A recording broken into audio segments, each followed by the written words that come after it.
Bom dia, quarto ano, tudo bem? Acordaram bem dispostos para estudar, para aprender? É isso aí. Hoje nós vamos começar por língua portuguesa, tá bom? Então pega a sua apostila, abre lá na página 8, que nós vamos fazer uma revisãozinha do que foi feito até agora e daí a gente continua o trabalho, tudo bem? Se você for olhar o que você estava estudando, as atividades que você fez, você vai ver que estava falando sobre notícias. Você gosta de assistir jornal? Aqui em casa, não sei na sua, mas quando eu coloco no jornal, as crianças ficam com uma tromba desse tamanho. Eles não gostam muito não. Claro que certos jornais está bem complicadinho de assistir, mas tem notícias que a gente precisa realmente saber, precisa ouvir para a gente poder entender o que está acontecendo no mundo. Claro que bem selecionadas aí pelo seu pai e pela sua mãe, certo? Mas você pode assistir e pode saber das notícias de várias formas, sejam pelos telejornais, pela internet, pelo celular, né, que a maioria de vocês tem acesso, pelo rádio, ou seja, as notícias estão em todos os lugares, certo? E o que desperta em você a vontade de querer ler? É o assunto, não é verdade? Do que você mais gosta de conversar, o que você mais gosta de ler, o que você mais gosta de conversar quando encontra um amiguinho. Então, tudo isso vai definindo desde já o seu assunto preferido e, é claro, aquele que vai te chamar mais atenção na hora de ler. Por isso que quando a gente fala assim, aquela reportagem vendeu, aquela notícia vendeu, é porque normalmente coloca alguma coisa que deixa as pessoas assim empolgadas, curiosas, né? Então, tudo isso vai chamando a atenção, não é verdade? Então, você pode perceber aqui que falando sobre notícias, você pode ver que as notícias têm um título, né? Elas têm um subtítulo. Normalmente, esse título ele tem que chamar muita atenção, tá bom? É como se você cozinhasse um prato muito gostoso e na hora de servir, colocasse ele de qualquer forma no prato. As pessoas podem estar até com fome, mas não vão ter muita vontade de comer. Então, a notícia tem que ser uma coisa bem atrativa, por isso o título tem que ser muito bom. Normalmente também ela tem um subtítulo, não é verdade? Esse subtítulo ele vai dar uma explicação um pouquinho maior do que estava escrito lá no título. Também vimos que pode ter a lead, que vem do inglês, né? Que nada mais é do que um panorama geral do que vai ser falado na notícia. E normalmente essa partezinha consta no primeiro parágrafo, certo? E também a notícia ela pode trazer de várias formas, legendas, fotos, coisas que estimulem mais a curiosidade do leitor em ser atraídos então para estar lendo aquela notícia. Tudo bem? Na página 8, nós temos uma notícia, pode abrir a sua apostila aí, tá bom? Nós temos uma notícia que fala sobre um incêndio que aconteceu no Museu Nacional. Não faz muito tempo que aconteceu, tá? Esse incêndio, essa situação, mas já consta aqui na apostila de vocês. Realmente foi muito triste, porque o museu perdeu todo o acervo histórico que eles tinham. Então vamos lá, acompanha a leitura. No ano de 2008, na verdade o ano de 2008 não trouxe apenas boas notícias ao público interessado em museus. No dia 2 de setembro de 2008, um incêndio de grandes proporções atingiu o Museu Nacional, localizado no Rio de Janeiro. Leia o texto a seguir. O Museu Nacional recebe doação de quase 190 mil euros do governo alemão. A quantia equivalente a cerca de 808 mil reais será utilizada na recuperação do acervo resgatado dos escombros. O Museu Nacional, que foi totalmente destruído por um incêndio no dia 2 de setembro no Rio de Janeiro, recebeu, na última segunda, dia 10, uma doação no valor de 180.800 euros do governo alemão. O trabalho de recuperação. Embora o incêndio tenha destruído grande parte do Museu Nacional, as equipes de busca estão felizes com os itens já recuperados até o momento. Cerca de 1.500 itens, entre peças das coleções, equipamentos, objetos pessoais, fragmentos arquitetônicos e alguns objetos ainda não identificados.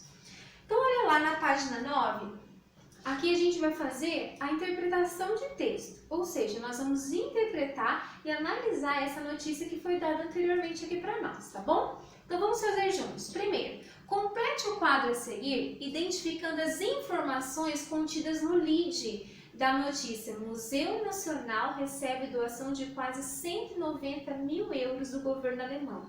Só voltando, tá bom? O que é lead? Lead são aquelas informações que vão dizer para mim, de um modo geral, tudo o que vai estar escrito ali na notícia, certo? Normalmente são as informações mais importantes que são registradas no primeiro parágrafo.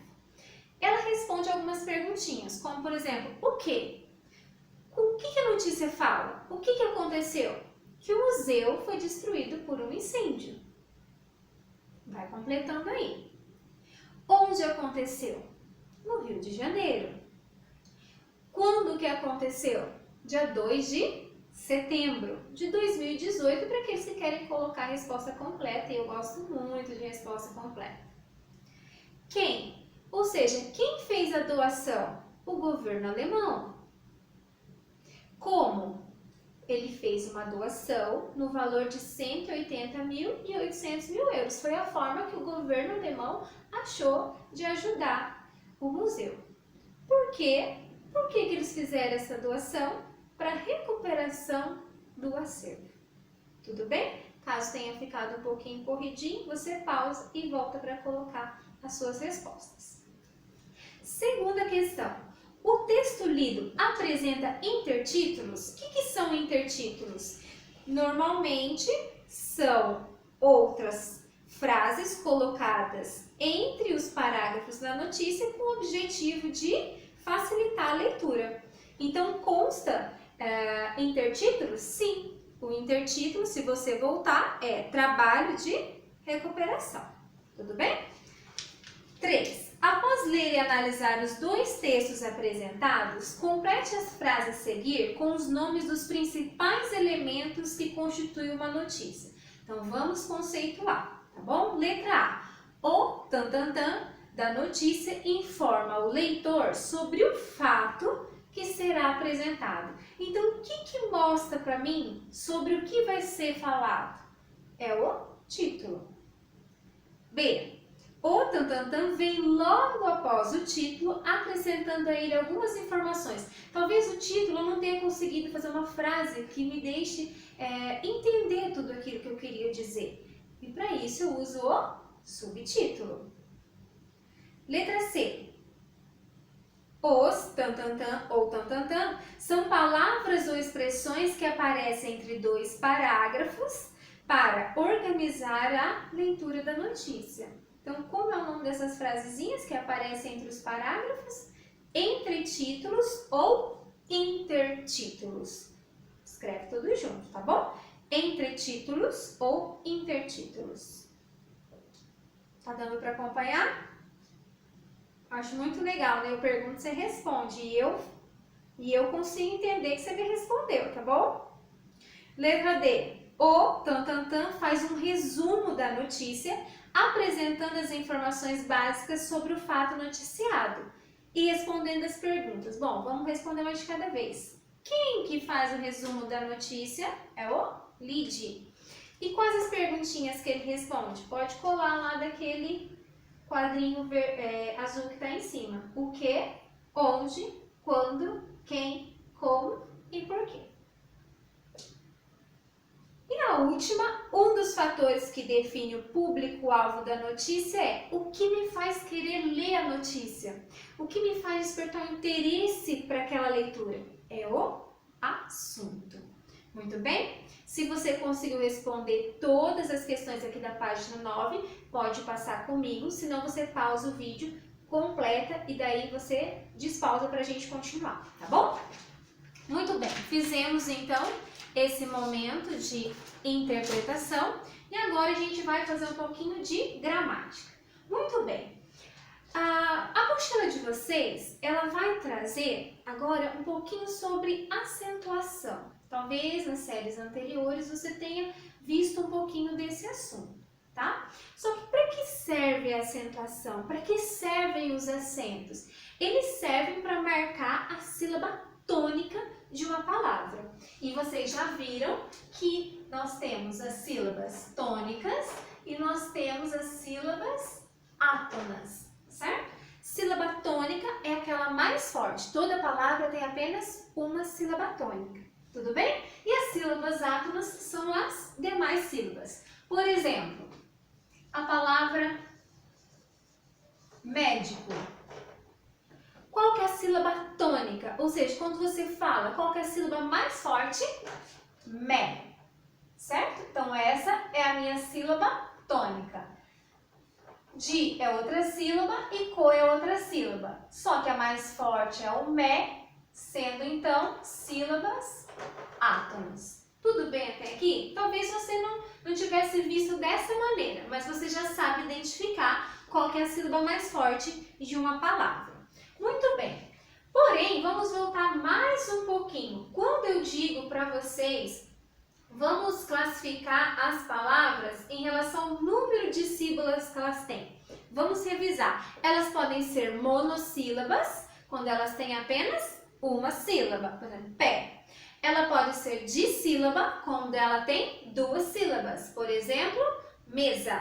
Ela pode ser trissílaba, quando ela tem 3 sílabas, como é o exemplo da palavra médico. Ou ela pode ser polissílaba, quando ela tem 4 ou mais sílabas. Tudo bem? Isso aí você já viu. Eu estou só dando uma pinceladinha para a gente entrar. Então, isso a gente pode classificar quanto à quantidade de sílabas. Monossílaba, dissílaba, trissílaba, polissílaba. E eu posso classificar também com relação à tonicidade das sílabas. Ou seja, eu vou dizer se elas são oxítonas, eu vou dizer se elas são paroxítonas e eu vou dizer se elas são proparoxítonas. Tudo bem? Por enquanto você não precisa olhar na apostila, só acompanhe meu raciocínio aqui, tá bom? Tudo isso está na apostila, mas eu estou tentando explicar para você e depois você só dá uma leitura e faz os exercícios, tá bom? Então vamos lá. Oxítonas são aquelas palavras em que a última sílaba é a mais forte. Por exemplo, café. Qual que é a sílaba mais forte? O fé. Ela é uma palavra oxítona. Paroxítonas são quando a penúltima sílaba é a mais forte. Por exemplo, mesa.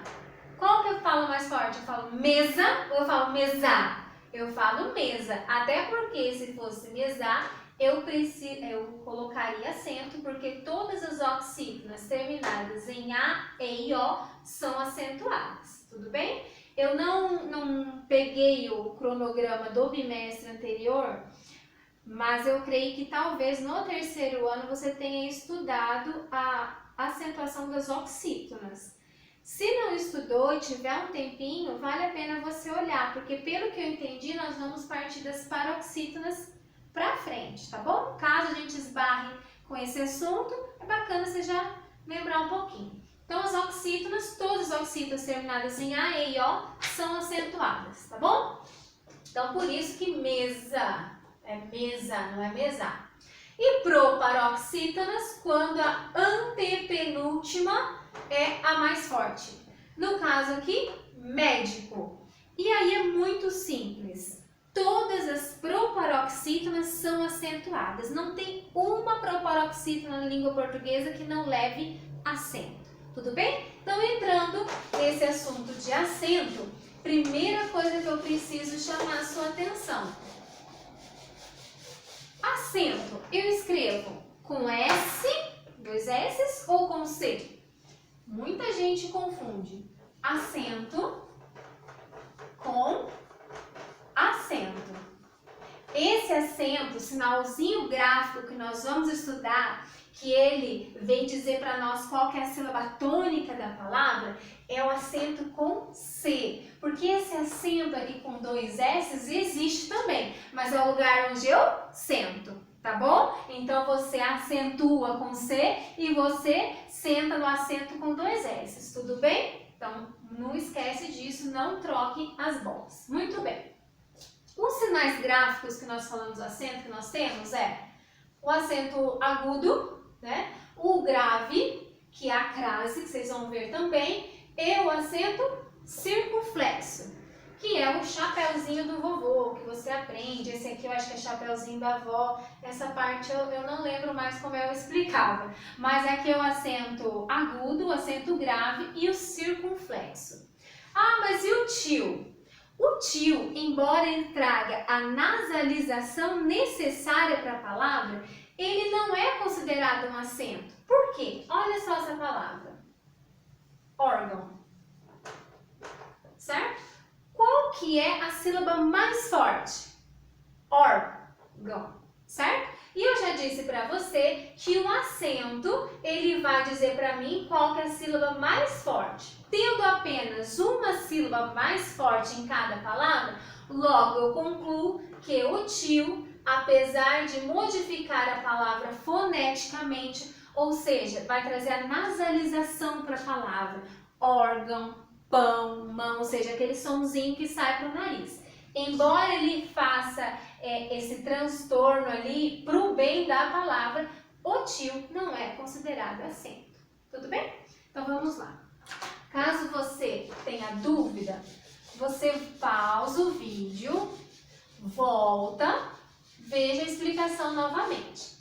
Ainda assim, você tiver com dúvida, você vai pegar e anotar, que depois eu vou resolver um outro jeito, né? Uma outra forma de te explicar melhor.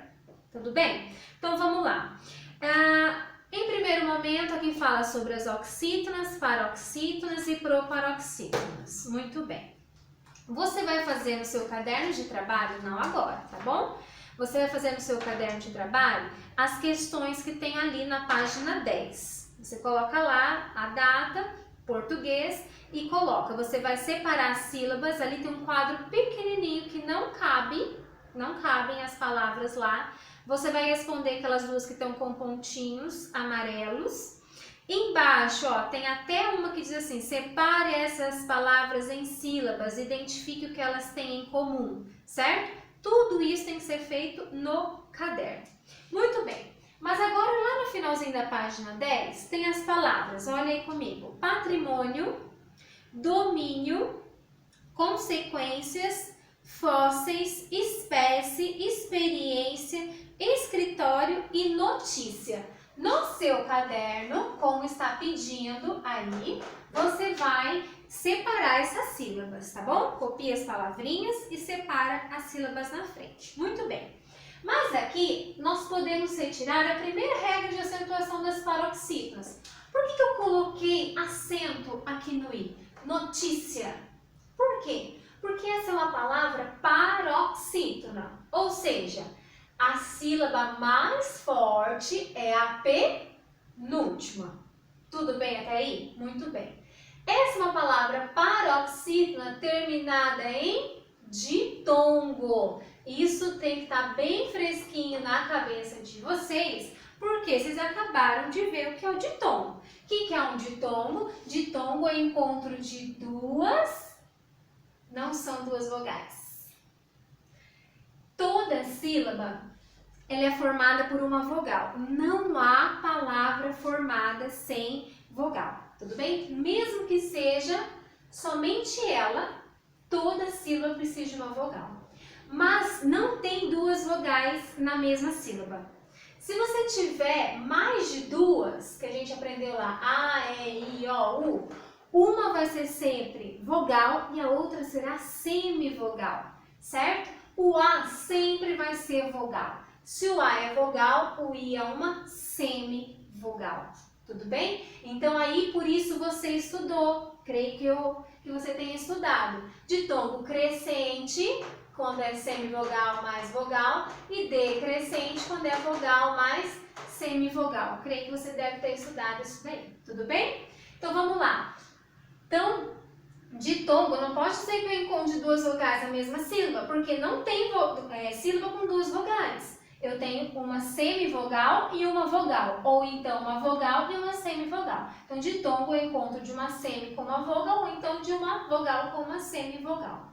Enfim, Tudo bem? Passando chantilly nesse bolo. Primeira regra de acentuação, então, das paroxítonas. Por que eu coloquei acento aqui no i? Porque ela é uma paroxítona, a penúltima é mais forte e ela termina num ditongo. Tudo bem? Olha só na página 11. Com base em sua resposta à questão anterior, complete a primeira regra de acentuação das paroxítonas. São acentuadas graficamente as palavras paroxítonas terminadas em ditongo, tá bom? Seguidos ou não de S. Então, complete aí, são acentuadas graficamente as palavras paroxítonas terminadas em ditongo. Tá dando para entender ou a salada aí aconteceu na cabeça? Então, toda paroxítona terminada em ditongo, tendo S seguido ou não, ela vai receber o acento. Tudo bem? Jogo rápido. Leia as seguintes frases. Para completar o passeio inesquecível, foi montada uma exposição. Tudo sustentável. Agora, copie desses trechos as palavras paroxítonas acentuadas. As duas que eu tenho que são acentuadas, sustentável, e a outra que eu tenho é inesquecível. Se você olhar para essas duas palavras, o que nós temos em comum? Que elas terminam em L. Muito bem. Próxima regra de acentuação, então vamos colocar lá embaixo. Não coloca nada aí, tá bom? Não é agora que você vai colocar não, fica tranquilo. Só grava isso. Terminado em L, vai levar acento. 2. Leia as palavras do quadro a seguir e contorne apenas aquelas que são paroxítonas. Muito bem. Fala aí comigo, tá bom? Repete. Pólen. Paroxítona? Muito bem. Trânsito. Não é? Também. Não. Caráter. É. Parabéns. Não é? Artístico. Arqueólogo, proparoxítona. Tínhamos, proparoxítona. E agora essa, tórax. Essa circula. Sofá, não circula. Muito bem. Quais que nós circulamos então? Pólen, caráter e tórax. Vamos escrever aqui. Pólen, caráter e tórax. Tudo bem? Ok. O que elas têm em comum? Todas elas são acentuadas. Essa termina em N, essa termina em R e essa termina em X. Então, olha só, releia as respostas que você deu às questões anteriores e complete a segunda regra de acentuação das paroxítonas. São acentuadas graficamente as palavras paroxítonas terminadas em L. Então, se a paroxítona terminou em L, eu ponho acento. Se ela terminou em N, eu ponho acento. Se ela terminou em R, eu ponho acento. Se ela terminou em X, eu coloco acento. Só que presta bem atenção. Nessas palavras terminadas com EN, a minha paroxítona só vai levar acento. Ó, hífen. Vamos ver se eu coloco acento aqui ou não coloco. Tudo bem? Escrevi lá hífen. Qual que é mais forte? I. Então, ela é uma paroxítona. Vamos dar uma olhada